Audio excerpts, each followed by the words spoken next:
Jasage de jeu de rôle RPG A Day 2025. Le jour 26. Le mot c'est Némésis. Némésis. C'est un ennemi, ça, un Némésis. Puis ce à quoi j'ai pensé automatiquement, c'est ça. Le Tome of Beast de Cobble Press, c'est tous des monstres pour la 5e édition, ok?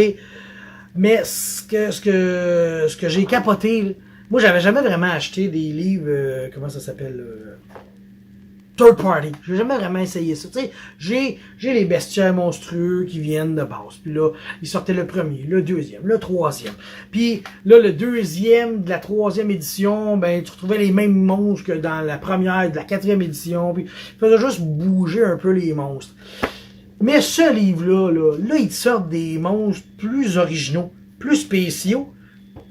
Puis ils te sortent même des monstres. Moi, la section que je trouve la plus intéressante, c'est les Fey Lords and Ladies, ok? Puis là, ils t'inspirent des monstres, des seigneurs fées, tu sais. Là, tu regardes ça, tu sais, t'as le Bear King. Le Bear King, c'est ça le Bear King. T'as-tu le goût de le jouer dans ton aventure? Moi, j'ai le goût. Moi, j'ai le goût de mettre ça dans mon aventure.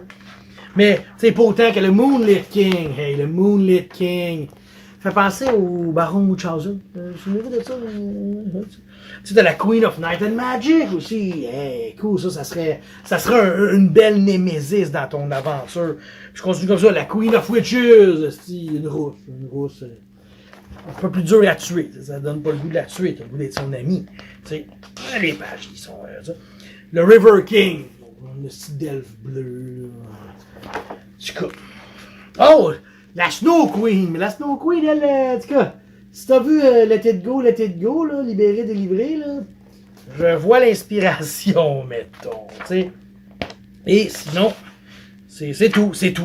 Mais ça, c'est juste pour les Fey Lords and Ladies. Là, t'as plein de monstres, genre, t'as des hommes corbeaux, des Ravenfolk, t'as le cactide, qui est un cactus, t'as la do. Je sais pas c'est quoi l'ado, pas l'ado, l'adolescent, mais regarde ça, c'est une do, là. C'est des papillons. Fait que tu sais, t'as des créatures qui sont plus originales, là. Puis là, t'as des dragons aussi. Le dragon des flammes, le dragon des cavernes, le dragon de Mithril, le dragon des mers, le dragon du néant. C'est le dragon du vent. Le dragon du vent, il pète son souffle. Le Dragon Leaf Tree, un arbre aux feuilles de dragon. En tout cas, ce livre-là, moi, je l'aime bien parce qu'il est très original.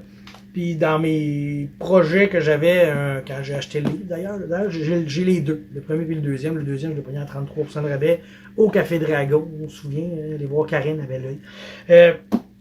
J'avais le goût de me faire une aventure juste avec ce livre-là. Pas toucher aux livres, aux bestiaires monstrueux de base qu'on connaît toutes. Juste prendre des bébites là-dedans qui sont toutes originales et uniques.